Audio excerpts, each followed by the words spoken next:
Welcome to Mutual Fund Sahi Hai presents Smart Nivesh Sahi Nivesh, partnered by Times Network. I am Kavita Thapliyal, and today we are tackling a topic that's crucial for securing your future: retirement.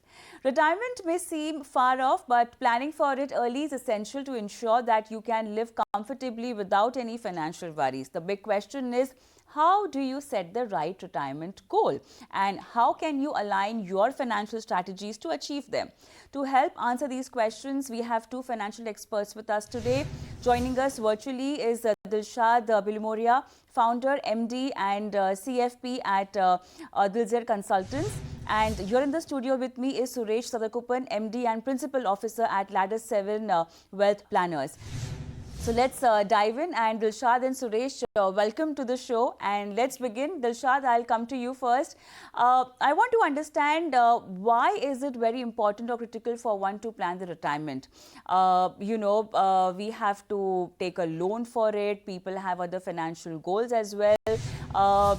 What happens is most of the time what we've also seen is that people depend on their kids as far as retirement is concerned. But I think that trend is changing now. Keeping that aside, what kind of a plan do we need to plan our retirement, and why is it so crucial? So first of all, thanks for having me on the show, Kavita, and great to be with Suresh. I think the important thing is retirement as a goal is not a one-year goal, right? It's a constant recurring goal, and it happens right from the start of retirement, right up to life expectancy, and that is where the longevity risk is is a cause of concern. Further, in India, I'm seeing that roughly only 25 to 30% of the workforce have a disciplined savings towards retirement. And the rest are, there is no organized savings that is there for retirement. And therefore, it becomes all the more important, especially because of this goal being so long, unlike other goals which like marriage or education, which might just last for a year. Retirement lasts for between 20 to 30 years. And that is why one needs to plan. And there are so many other factors post retirement start, like inflation, which is a silent killer. Which actually eats into your savings. So inflation, interest rates, markets, etc. So there's so much happening around this goal, and therefore it needs a lot of attention. All right. So, Suresh, also, why is it important to start planning for your retirement as early as possible? Because people usually think about retirement as a financial goal, even if they are aware of the retirement stage coming up. They usually start planning for it once they have their liabilities done off, kids are married, or maybe educated and on their own.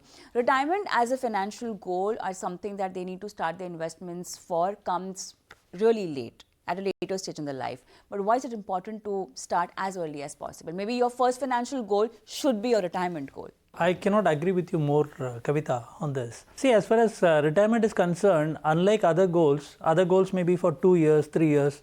Marriage is a one-time goal. Children's education may be for, you may have to provide it for maybe 3-4 years in college, maybe 5-6 years in college. Whereas retirement is a goal. If you look at, the way people live today, the longevity, people tend to live for 30-35 years into retirement. So we are really talking about a very, very long period in retirement, and it's the longest possible goal you can ever think of. Exactly. Okay. Yeah. So the point is, for that particular goal, you require a lot of money. We don't really realize how much money we do require for that goal. Right. And it is not just living in retirement. People in retirement also have their goals. They want to travel, they want to give to their children, to their grandchildren, they want to pass on a legacy. There may be many other goals. They may want to change the house, they may want to renovate the house. So it's not like at retirement you are just existing. So there are quite a few things which you are doing in retirement. So it's a very long-term kind of a goal. And if there are health concerns during retirement, you will have to provide for that as well. And you rightly observed some time back that people do not want to depend on their children any longer. Exactly. People want to be independent. Yeah. And for that reason, if you really want to build a corpus for retirement to last for 30-35 years, and Dilshad was talking about inflation, interest rate cycles and things like that. So those are also there. and it is going to be there affecting you for the next 30-35 years into retirement. So the most important thing that you need to save, like you rightly observed, is retirement. Actually, people don't understand that particular aspect. They I mean, get all excited about a car, they get all excited about a vacation abroad, and so on and so forth. While all those things are absolutely fine, I mean, there is a certain amount of money that you need to put aside for retirement. So it's a very, very important goal. Aside of that, if you want to do your vacation, if you want to buy a car, all these are important. I mean, if you want to buy a house, all these are important. Sure. But like you rightly observed, we have to start from day one. It's very, very important. One of the simple statistic which I have seen is that even if you put aside, say, 10,000 rupees, 10,000 rupees for 15-year period, and then you start at 25, live till, do it till 40, and leave it till 60. Okay. Then you end up something like 3.65 crores. So, I mean, it's not very difficult to plan, but you have to be regular and disciplined with that. So, sure. That's very, very important. It's a long-term goal. Be very, very mindful of that. Let's move on. And Dilshad, one aspect that is often overlooked in retirement planning is retirement planning for the spouse. Now, statistically, we know that women live longer than men. How do you solve this problem? By the right kind of financial strategy or financial planning, Dilshad? Yeah. So this is a very common question which is asked actually, and especially for women, whose spouse or husband has been managing the finances solely at their end. The first question is, will the corpus outlive me? Will there be enough to sustain post my husband's death? What about medical expenses? Would they be covered for me after my spouse? And things like, is there a plan in place that after my spouse, who is going to handhold me when it comes to, taking care of these decisions of retirement? So I think all these questions can be answered if from the beginning itself, the husband and wife join all conversations when it comes to retirement planning. So that, we encourage that a lot, because when people sit together, they actually understand what is being planned, where their investments are, what is, the inflation, what is the plan for withdrawal in terms of retirement income, what are those kind of best case, worst case scenarios that can happen. And I think these questions are well answered when both are together. So that the spouse and the wife is able to be well prepared at the time of her husband's demise. Sure. You would like to add something on this? Yeah, normally when the planning is done, typically it is for the couple. Right. Okay. It is never for the lifetime of the individual alone. Okay. And typically, I mean, what we have seen in a lot of cases is that, the person, suppose it is the husband who is actually planning everything. Yeah. They are very, very concerned about leaving aside enough money for their wife. So, that is what we have found. In fact, several people have come to us just so that, their wife has not taken too much inclination into managing their finances. So, one of the reasons why they have even come to us is primarily to ensure that everything will be absolutely smooth when they are no longer there. So, it's not that people are not planning for the couple. In fact, most of the people whom I know, they are very, very concerned, and they are actually planning for both of them. And typically, as financial advisors also, when we plan, it is always for both of them. And we also are aware that statistically women tend to outlive men. And we need to plan for their entire life. And if they want to have to leave a legacy, or they want to gift, whatever their intentions are, we need to plan for that as well. In a good case, where there is enough money, we plan for all that.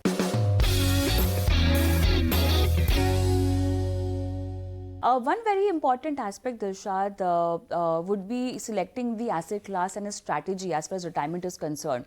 Definitely a lot depends on your risk profile, your age, and how much time is left for the retirement. But ideally, what should be your investment strategy for retirement? Right. So when you talk about the investment strategy for retirement, there are two phases, right? The accumulation phase and the distribution phase. Sure. So ideally, in the accumulation phase, you're trying to make your money work as hard for you, so that you're able to create a corpus which is substantial for your retirement.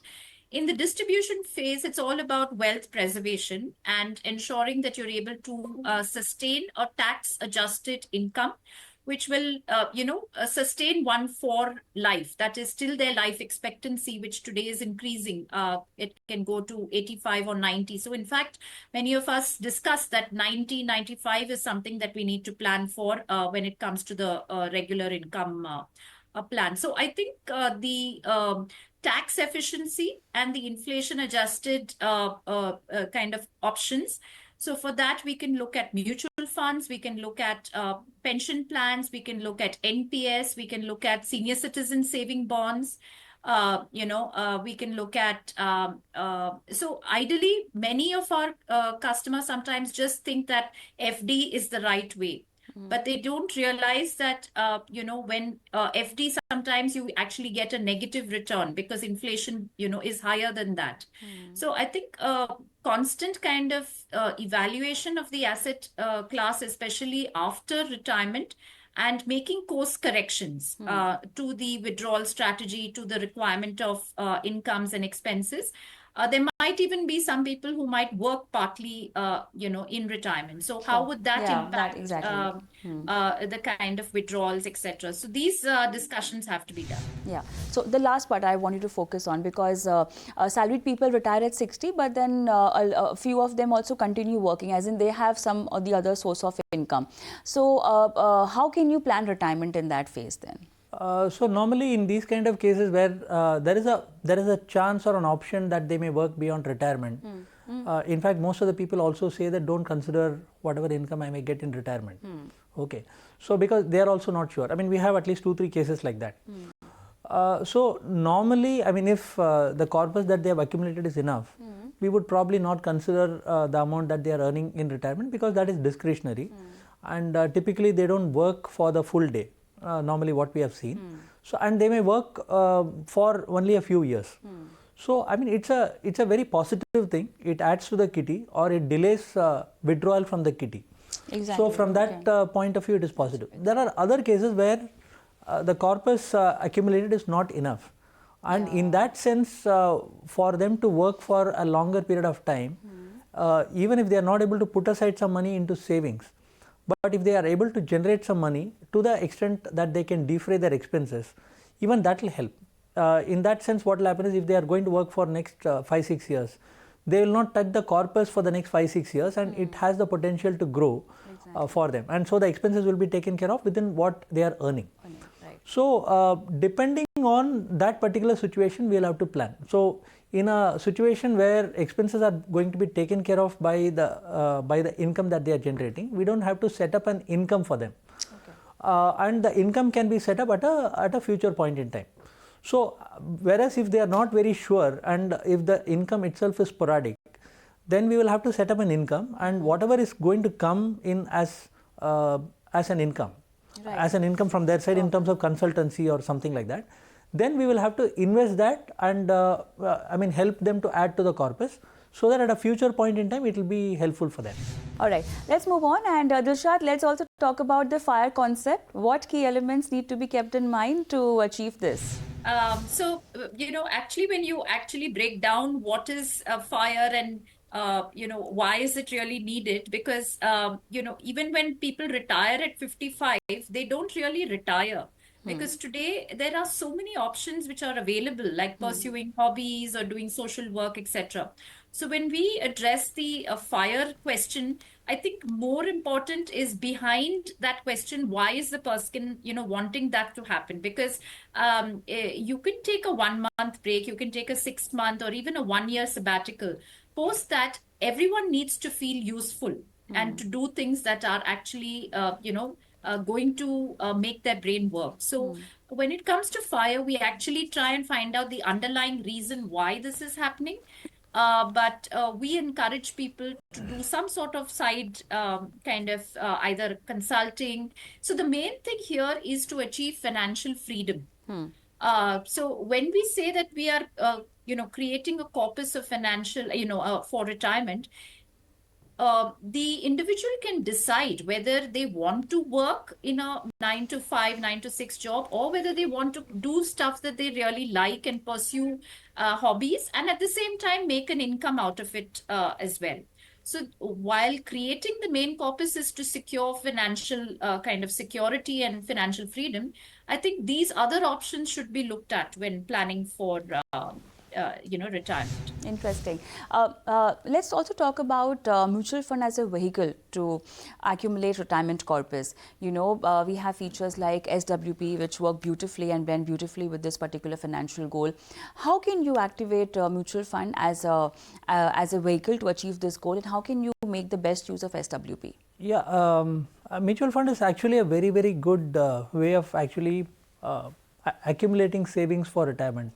Like I mentioned at the outset, you have employee provident fund, you have other vehicles into which you put money, including public provident fund, NPS, and things like that. So I mean, they will help you to accumulate a certain corpus, and it grows at a particular rate. Whereas in the case of a mutual fund, I mean, mutual fund generally is understood to be purely equity, which it is not. Mutual fund actually straddles the entire spectrum of all assets which are available. It can be equity mutual fund, hybrid, debt, gold, and so on. So it straddles the entire spectrum of assets. So according to what the way that you want to invest, according to your risk profile and asset allocation requirements, you can invest in equity oriented gold or other instruments, so that you can actually pump up your retirement corpus over a long period of time. So if you look at Indian scenario, I mean, Sensex has itself given 15% plus CAGR returns from 1980.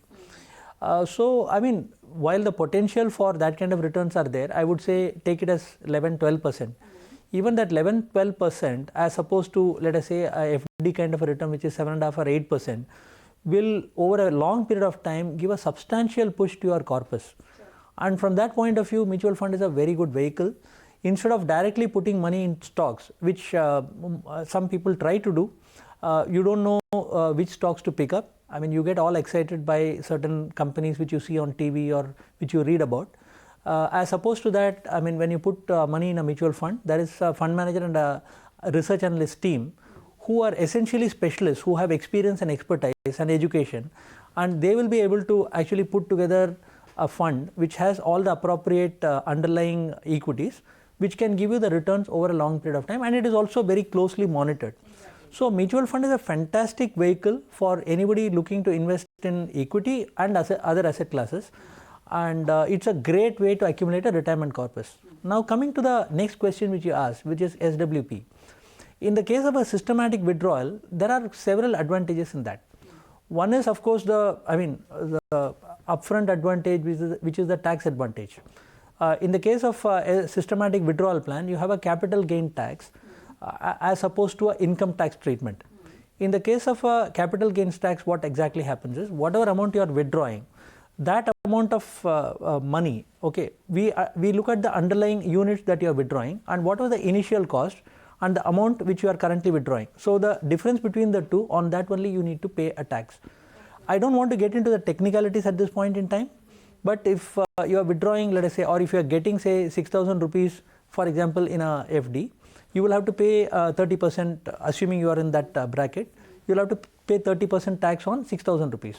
Whereas in the case of a systematic withdrawal plan, because 6,000 rupees is what you are withdrawing, so let us say the number of units you are withdrawing is 100, for example, and the original cost of that units was, let us say, 5,600. So you will be paying tax on 400, 30% on 400. So it will be far, far less as compared to what you would pay in an FD, even assuming the returns are exactly the same. So it is very, very tax efficient. Number two, you can start and stop or increase or decrease at any point in time. Unlike in the case of a bond or unlike in the case of an FD, where whether you like it or not, it is going to come to you, with metronomic regularity. Whereas here you can start, stop anytime, and that's also one of the very, very positive aspects of systematic withdrawal plan. I don't know, so many people are not using SWPs. It's a very, very powerful tool in their hand. Sure. All right. So the main concepts of retirement and the takeaway being that plan your retirement as early as possible. Even if you're starting small, it's important to just take the first step. On that note, thank you so much, Dilshad. Thank you so much, Suresh, for being on the show and helping our viewers with their retirement strategies. And on that note, it's a sign off from my end also. Thank you so much for watching. Goodbye.